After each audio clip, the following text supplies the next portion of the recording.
listening to another episode of Popcorn Podcast with Leigh and Tim. And in this episode, we're talking Dune, as well as the moving documentary Stray, plus all the latest movie and trailer news.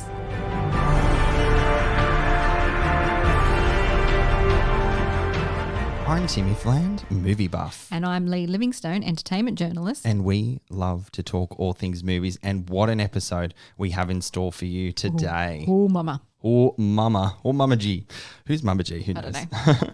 All right. So Dune is the feature adaptation of Frank Herbert's science fiction novel about the son of a noble family entrusted with the protection of the most valuable asset and most vital element in the galaxy. That's right. Dune is directed by Denis Villeneuve, who did Blade Runner 2049, of course, and Arrival, both visually spectacular movies, with a screenplay by Villeneuve, John Spates, who did Passengers and Doctor Strange, and Eric Roth, who did Forrest Gump, and the most recent A Star is Born with Bradley Cooper and Lady Gaga. Couple of classics in there. Dune stars Timothée Chalamet, Rebecca Ferguson, Oscar Isaac, Jason Momoa, Stellan Skarsgård, Josh Brolin, Javier Bardem, and rounding out the cast is Dave Bautista and Zendaya. What a cast. I know. An A-list cast of thousands in there. So let's talk about the story first. It's all about that spice. All about that spice, You're going to do that. This vital element that everyone in the universe is chasing after. The emperor of this world has assigned the noble house Atreides, who live in the beautiful planet Caladan. Wasn't that beautiful? Oh my gosh. To relocate to the desert planet Arrakis to oversee harvesting of the spice. Yeah, like a desert change. There's a sea change, tree change, but these guys went for a desert change. And they don't look happy about it either, do they? Don't look particularly happy, especially how the story transpires, the events that happen around them. So it's all about an intergalactic power struggle between all these different houses set on a hostile planet with like searing heat, monster sandworms and hurricane sandstorms. Those sandworms were terrifying. Oh, I can't wait to talk about them. Can't wait to talk about them. Okay, let's just hold tight before we talk about worms. It also explores the impacts of colonization, doesn't it? And the chaos that comes with colonization, which, of course, have strike similarities with the colonization of our own history right across the globe. So there's a lot of like holding up the mirror to real world in this film, isn't there? Yep. And the main character, undoubtedly, in this film is the planet known as Dune, Arrakis. Yeah. And the natives call it Dune. Affectionately, that's how they refer to it in the film. Now, as someone who barely remembers the 1984 adaptation of Frank Herbert's novel starring Kyle MacLachlan, have you seen that one? No, that was my next question. I've seen the first 20 minutes, so I think you can hardly say that I've seen the film. And all I took out of it, because it was completely incomplete viewing, was that it was very 80s. Yes, oh my goodness. At least the special effects are better in this one. Oh, hands down.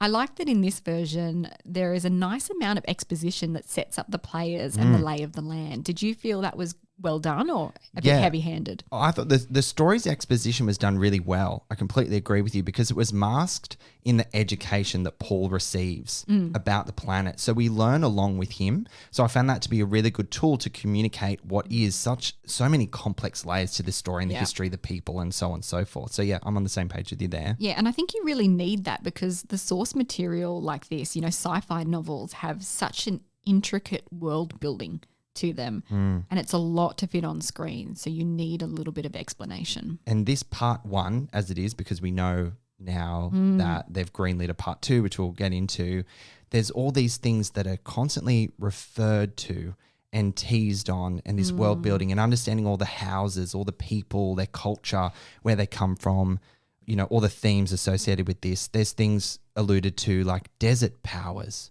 Like, what's desert power? How do you harness that? Who has desert power? So there's all these really interesting layers to this story that they explore, and exposition plays like a huge, huge part of that. Just expanding on that word tease that you used, do you think it was too much of a tease? Because obviously part two has now been greenlit, but I wonder what would have happened if that hadn't have been greenlit, because this movie as a standalone, do you think it's effective enough? That is a very good question. Now, that's something I've been grappling with while thinking about this film all week since we saw it, because it was a huge gamble to have only had one part of a 2-part story green lit and to make choices about only going so far into the story because it is incredibly incomplete as a story arc. Completely. You are left hanging, you are left teased. I think it does a really good job of hooking you in, getting you excited, setting the lay of the land and educating you about the complex layers. But it did leave me wanting more, but in a good way or a bad way. How did you feel about it? Yeah, a bit of both. Bit of both? That's what was confusing. I thought, this is not giving me enough of what I want in a standalone film. Yes. But as a 2-parter, yeah, I'm super pumped for the next one. Like, bring it on. I mean, although there's some action in this film, it really is a slow build in terms of the story, and it's 2.5 hours long. 2.5 hours, which is so common these days, isn't it? How many films are there that are less than 2 hours? I probably count them on one hand. Kids films? Kids films, indeed. Although there are quite a lot of kids films that go on and on. Like Home Alone's quite a long movie. Anyway, this is a tangent I didn't think we'd go on. But you are generally right. Kids films are shorter. Sci-fi films are generally longer. Yeah. And a part of the story is also Paul's coming of age, set against things like family rivals, tribal clashes, and obviously social oppression. And just to build on that, it somehow is both epic in scale and scope and so intimate in its characters' plights and relationships, this film, isn't it? Do you think it developed all of the characters well enough? Well, without spoiling too much, some of the characters you don't get to interact with for long, which I was really surprised. There's quite a lot of bloodshed in this film. I do think we need more, but then again, it's a casualty of making a part one without having it fully told, all in all. I think we didn't get enough in terms of the villains of the piece. Like, we got a lot from the heroes and the stars, and, I loved that. And I really enjoyed these characters. I really did. Yeah. But in terms of the villains, I was like, why do we need to be terrified of these guys? I know, like, they did show some violence against the people of Dune and all that kind of thing. But in terms of motivation, what were they about? Yeah, that was lacking. But were you terrified by the villains? Dave Bautista, Stellan Skarsgård. I mean, he was fucking terrifying and did some weird shit. I'll give you Stellan Skarsgård. Yeah. But I guess, is it one of those things where a villain usually sits back, lets the minions do stuff, it all goes tits up, and then they come in and present themselves later? I feel like, again, we're not going to see them rear their head in any big villainous sort of ploy until part 2, which leaves you high and dry a little bit. So I agree, villains were a little bit undercooked, but they genuinely are in these films, which is a shame. Yeah. Villains are so hard to get right. So the director, Denis Villeneuve, obviously had a plan with all these characters and pieces, and we're going to see it evolve, as you said, in the second film. Let's talk about him as a director for a second. He went from crime thrillers, Prisoners and Sicario, which were great films. Amazing. And then really, really hit his stride with Arrival and Blade Runner 2049. And so we can see here now that he has a real affinity for grand sci-fi tales, that are also character driven. This is what he was born to do, to film Dune, to tell that story. It's always a project that he has said he wanted to do. So the stars aligned. It was his fate. There's a lot about your fate in this film. To make Dune was his fate. And just to echo your sentiment, he tells stories about humanity on a grand scale, and what a canvas Dune is for a filmmaker like him. Absolutely. One thing I found interesting about the making of this film is that he has a policy of only using one camera on his films. What? Really? Yeah. Even in Blade Runner 2049. Wow, the coverage is incredible. Yeah, amazing. And Roger Deakins, who was his cinematographer on Blade Runner 2049, felt very strongly about that as well. They're very aligned in that. Now, he's got a different cinematographer on this film, an Aussie called Greg Fraser, who we'll talk about later. But yeah, this was actually the first time that he was forced to have multiple camera units to collect the footage that he needed because of the scale of this film and because of the time frame that he had to get it done in. So why do you think that he traditionally only uses one camera at a time? I guess that's so you can have complete control over what you're filming. I mean, I'd seen an interview with Roger Deakins where he reluctantly uses a second camera unit sometimes, but he storyboards the crap out of it so that everything is done completely to his specifications. So I guess it's a control thing. It means they can control their vision better. You know who else storyboards their film to an inch of its life? James Gunn. Yes. He said that as well. I find it so fascinating how directors work to try and visually tell their story. I mean, I can't imagine there only being one camera used at a time for Dune. So I'm glad that he broke his mold, his usual way of making a film, because what we were treated to here was just immense. Just immense. Immense, huge, grand. You're going to hear a lot of these words through this episode. Love those buzzwords. They're making me all tingly inside. Yeah. Another thing that is grand and monumentous, there's another good word, is the Hans Zimmer score in this film. Oh, isn't it just delicious? Delicious. Oh, Leigh, you and these buzzwords today, you're going to run out at some point. Can you imagine, though, anyone else tackling the film score than Hans Zimmer? Yeah, no.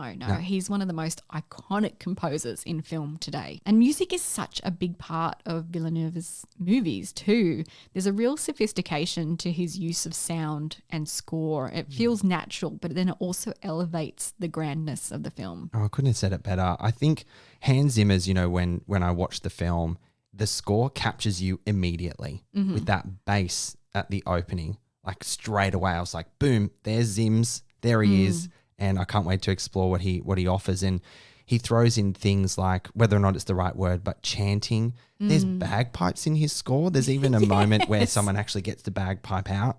And I'm like, okay, that's random. I wasn't expecting a bagpipe. And then like that drone feel. And I think what Hans Zimmer achieves with all his projects, we'd certainly see it in his collaborations with Christopher Nolan in the Dark Knight trilogy.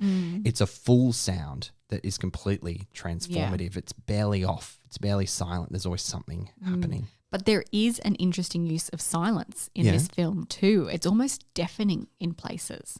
Did you notice some of those moments? And they really pull you in. I think it was in one of the sandstorms. Is that what you're referring to? Maybe, yes, just after it. And it's dead silent. Yeah. I mean, silence when used right is as impactful as the strings to make you feel something. So when you get it right, boom, huge. And we mentioned the cinematographer Aussie Grieg Fraser. He has worked on Australia, the epic starring Nicole Kidman and Hugh Jackman, Rogue One, a Star Wars story, and he's working on the upcoming The Batman too. So I'm really excited to see his work in that. His filmography, amazing. Australia, stunning. Rogue One, incredible. And yeah, The Batman is like super gritty, isn't it? Can't wait to see that too. He's got some really beautifully framed shots in this film that just immerse you in all these different worlds. I could almost feel the rough sand whipping me in the face. How about you? Yeah, thanks. I'm dodging all these sand particles. And I think how they really achieved that sort of visceral feeling that you took away is that majority of the film, believe it or not, at such a scale and scope, was done majority in camera. Yes. Yeah. They had to go and research and find a particular type of sand. I think I read somewhere that they spent 8 or 10 weeks researching to find the right sand to throw up in the actors' faces and stuff. Like, goodness. I'm finding myself so drawn to filmmakers who do most of their work in camera. Think of Chloe Zhao in Eternals and Nomadland. Yes, now, please. Denis Villeneuve in Dune. And this is a movie that could have been just CGI'd out of its mind. Yeah, absolutely. But, there are special effects in here, but the marriage between it, that blur is so hard to find. And you can only achieve that when you put that effort into the sets and the in-camera effects and to all that level of detail and craftsmanship to realize that. And the CGI then pops. Yeah, 100%. And speaking of the special effects, I found the special effects so captivating and just not out of place. As you said, very natural. I just believed this world completely. How about you? Oh, the thing, I was struggling to find words, and I don't have many because it's hard to talk too much about something that's so good without it sounding like this massive puff piece. But I've just got one word, and the special effects is flawless. Yeah. Like absolutely flawless. I was going to say, I think we've used all the words in well, that's why I was struggling and stumbling because I'm like, what has Leigh not used? I think as well the sandworms are a huge character in this piece and they obviously are CGI'd. Yeah. But it shows just enough of them to give you the sense of them and the way the sand moves around them. You know, the way everything caves into their mouths was just astonishing. The level of detail in that CGI was out of this world. Goodness. Forgive the pun. Forgiven. I think obviously this is no secret or surprise. Denis and his team clearly leaning on the whole trope that Spielberg started back in 1975 with Jaws, where you don't reveal the villain, the monster. It's foreboding. It's there. You tease, and I think that they absolutely nailed that sentiment with the worms because you got one or two hero shots of them, but you still didn't see it all. But you were just terrified all the same, and you knew that there was danger. Danger was made very, very clear, despite you not seeing so much. And I thought that was really, really effective. Oh, I've got chills. Are they multiplying? We have to talk about the cast. Oh my goodness. Oh my goodness. A cast of thousands. We'll just pick out a few. Yeah. Paul, played by Timothée Chalamet. Of course. Is your typical reluctant hero with power and purpose that he doesn't yet understand. And I know Denis Villeneuve has said that Timothée Chalamet was his first and only choice. Yeah. You know, the character of Paul is 15 or 16. I think Timothée is in his early 20s. He still gets away with it. He has that youth, but he also has that nobility. What did you think of him? Oh, I thought he was incredible. He's an incredibly thoughtful actor. And that's something that really comes through in his performance. And it's something that you feel, right? You really felt for him because we were learning along with him. That's how a lot of the exposition comes through him, as we mentioned. So you have a real connection and you need an actor that can pull you in and progress where this story is ultimately headed. Yeah. And you believe that his fate is to lead the people because of his charisma as an actor. And I'm glad that Denis only had sights for him because you, again, can't imagine anyone else in those shoes. You also get Rebecca Ferguson as Lady Jessica. That's the role that Virginia Madsen, I believe, played in the 1984 version. There you go. She's beautiful. My gosh. Love her and everything. Obsessed. And she's fantastic in this. I'm obsessed with the sign language that her character was using to signal when she was in danger or she needed something. It was very clever. Do you know if that was something that is unique to the film and that world? Is that real sign language? I don't know. Oh, I'd love to know that actually. Yeah. And then, of course, the noble leader of the House Atreides, Duke Leto, played by Oscar Isaac, who I'm just loving. He's everywhere at the moment. And, you know, he's a loving father and fair ruler in this. Love it. He performs with such conviction and credible focus, doesn't he? You know, he's there to make a difference and you believe that. But will his fate allow him to do that? And that's kind of what's explored in this film as well. And I think the roles that Oscar Isaac is doing at the moment, they're also incredibly diverse, but he's nailing them all. He Absolutely really is an actor of his generation. Yeah. Oh, yes. Look, these are a lot of sound bites from this episode. One that really stood out for me, though, and I'd love to know your thoughts. Maybe you lead this one. Okay. Jason Momoa. Tell me your thoughts on Jason Momoa. My man. Yeah. Like he was a legendary sword master and a warrior. Duncan Idaho was his character's name. I wanted more from him. I found him, if there's charisma oozing out of an actor, it's Jason Momoa. We see him do these sorts of roles time and time again. But what I really loved about his character was his relationship with Paul. Yeah. And you had to believe that. And Jason Momoa, he has one of the most important lines in the film, and it's dreams make good stories, but everything important happens when you're awake, and that sits with you and stays with you, doesn't it? Yeah, love that line. Absolutely loved it. But he really, you said we've seen him in roles like this before, but I haven't seen him like this before. In what way? In that he was more, I felt natural. Yeah. Everything that was flowing out of him was so natural. The bond between him and Timothée Chalamet felt so natural, and he was enjoyable. He was charismatic, and I won't agree with you that he's charismatic in everything that he does. I enjoy a lot of what he does. Sure. But I see him playing a character. And in this, it all just flowed so naturally out of him, and I enjoyed it so much. Yeah. I mean, that always comes down to the skill of an actor and the strength of the script and the direction that brings it to life. So it's amazing. Everything is just being married so well in here. Yeah. Beautiful. Oh, there's so many characters we could talk about. Josh Brolin, Javier Bardem. Zendaya. Well, can I just say something about Zendaya? Sorry to cut you off. She spent 2 hours looking longingly in the distance, brooding and mysterious. She literally almost had nothing else to do but that. True. Well, I mean, of course, they're setting her up for important stakes in part 2. Here we are talking about part 2 as much as we are part 1. But yeah, she can look into the distance any day. But that's what I mean. We're talking so much about part 2 as well. They're inextricably linked. And that was what was so interesting to me, because they are so linked. And what would have happened if it wasn't green lit? Well, they left us high and dry. We're clearly excited about part 2. Yeah. How often do you talk about a film and spend 40% of it talking about what's still to come? I mean, that's pretty extraordinary, isn't it? Like straight immediately. Yeah. Shall we wrap up our review of Dune, Tim? Yeah, let's give it a red hot crack. So Dune is a visually grand blockbuster that sets the scene on a huge scale with exciting action dotted throughout it. Villeneuve immerses us in this world so fully with his eye for cinematic grandeur that you can't help but be swept away by the sci-fi fantasy with actors who play their parts so well.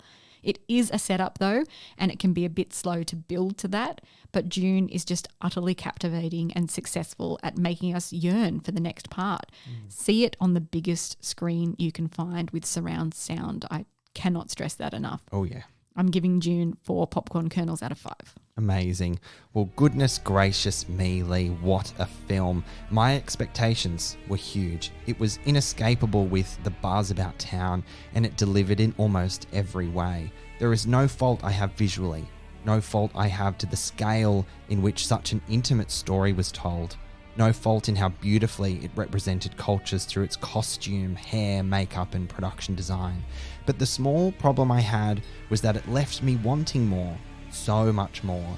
Its biggest issue is that it's held back as a part 1, leaving behind incredible intrigue and mystery and excitement for part 2, if you haven't gathered that from what we've discussed already. But in some way leaves the story feeling a little hollow, just a little. An unavoidable casualty of waiting for a sequel to complete the journey, perhaps. But I am ready and waiting, and 2023 cannot come soon enough. I too, Leigh, am going to rate Dune 4 popcorn kernels. Well, there you have it, guys. Dune is in Australian cinemas from December 2nd. It's been out in the US for a while, but we can finally join them. Before we jump into the news, Tim, I want to talk about this beautiful little documentary called Stray, which is in cinemas now. Stray explores what it means to live as a being without status or security, and it follows 3 stray dogs surviving on the streets as they embark on this inconspicuous journey through Turkish society. Zeytin is fiercely independent and adventures through the city at night. Nazar is nurturing and protective, easily befriending the humans around her, while Kartal is a shy puppy living on the outskirts of a construction site. The dogs' disparate lives intersect when they form bonds with a group of young Syrians who share the streets with them. Gosh, what a powerful story. Stray is written and directed by Elizabeth Lowe and stars Zeytin, Nazar and Kartal as the stray dogs featuring in the documentary. Now, movies like this about animals just punch me in the gut. They do, don't they? Even when they're not really sad. It's a beautiful kind of sad, isn't it? The film opens with this quote, which I had to write it down straight away. I thought about it the entire way through. Human beings live artificially and hypocritically and would do well to study the dog. And that sets things up beautifully because for the next hour and 10 minutes, it's quite a short piece. We are studying 3 dogs live out their lives, and you observe them through a very different lens as a result of that quote. And this is all about experience, isn't it? It isn't about action. It isn't about twisting plots. It's about experiencing something that we cannot fully understand. And we get this glimpse into this world. It's meant to be a fully immersive experience that will not only help us see through the eyes of the dogs, but also attempts to put you in their mindset. Yeah, immersive. That's absolutely true. And I loved how the dogs were roaming the streets of Istanbul, and you picked up fragments of human conversations. I found that so fascinating as a choice. Conversations that were political, conversations about relationships and couple arguments. There was one in a cafe which was fascinating. I loved that playing out. And also the sounds of the city as well, praying through nearby mosques and the sounds of a Women's Day protest as well, just following the lives of these dogs and kind of dipping in and out of things. It was really quite stunning. They're part of this world, but also apart from it. Yes. Oh, God. Anyway, I like that Stray doesn't explain this foreign existence to us. It simply shows us. It's a simple and beautiful and sometimes emotional snapshot. I'm going to give Stray 4 popcorn kernels out of 5. Stray is an incredibly engaging story, heartfelt and tragic. It's deeply intimate, and what a privilege it was for Zayton, Nazar and Cartel to invite us into their lives. I'm going to rate Stray 4 popcorn kernels. Privilege. I like that word. Well, as we said, Stray is in Australian cinemas now. I believe select Australian cinemas, so check your local guide for listing times. Let's jump into news and trailers now, Leigh. Trailers are getting longer and longer these days, aren't they? But nothing quite as long as what we got for Jurassic World Dominion this week. Universal released a special prologue that delivered in scale and dinosaur action and helps us understand where the world is at when Dominion begins. That's right. The sequence will not be featured in the film itself, but it serves as the beginning of a story that will be continued in cinemas mid-next year when Dominion finally roars onto the big screen. I find that really interesting. There's a lot of cost to produce something like that, and it's not even part of the film. No. Incredible. Well, this prologue also sent us back 65 million years, no less, into the past to experience the world before humans existed, and offers a glimpse of a world in which dinosaurs are living among us after the events of 2018's Jurassic World Fallen Kingdom. It also features 7 new species of dinosaurs that have never been seen in a Jurassic film before. And the film is expected to hit Australian cinemas in June 2022. And of course, the return of Laura Dern, Sam Neill, Jeff Goldblum. Yay! I can't wait to see first look at them in the trailer coming up. If you want to have a look at the prologue, check it out on our YouTube page. So the box office underperformance of The Last Duel has millennials to thank. Bloody millennials. According to director Ridley Scott. So just to explain how much of a financial failure this was, the film took only US $27 million on a US $100 million budget. This film really flew under the radar in Australia, I think. It did, you're right. I didn't even get to see it. I saw it and loved it. I Yeah. encourage you to see it. It's really good. I've heard it's really good. But, I mean, was that a marketing problem then? That Has to be. Not millennials. bloody millennials. Ridley Scott said, I think what it boils down to, what we've got today, are the audiences who were brought up on these fucking cell phones. The millennium. I'm going to refer to myself as a millennial. Actually, I don't think I'm a millennial. No, I think we are. Are we? Yeah. What year does that cover? I think it's 1980 Is it? or 1982, somewhere around there. Oh, okay. Yeah, it's the beginning. We came of age at the millennium. Is that right? Yeah. Okay. So anyway, Ridley Scott said, the millennium do not ever want to be taught anything unless you are told it on the cell phone. This is a broad stroke, but I think we're dealing with it right now with Facebook. There is misdirection that has happened where it's given the wrong kind of confidence to this latest generation, I think. What does he mean by the wrong kind of confidence? What's that got to do with the film underperforming? I have a confession to make. I actually don't know what he's talking about, and that's no disrespect to Ridley Scott. I think he's an incredible filmmaker, but I actually can't read between the lines here. It's kind of just a bit of a verbal diarrhea. Okay. Yeah, it's just a bit odd. He's a bit jaded by it, clearly. Get off my lawn, you kids. Get off my lawn.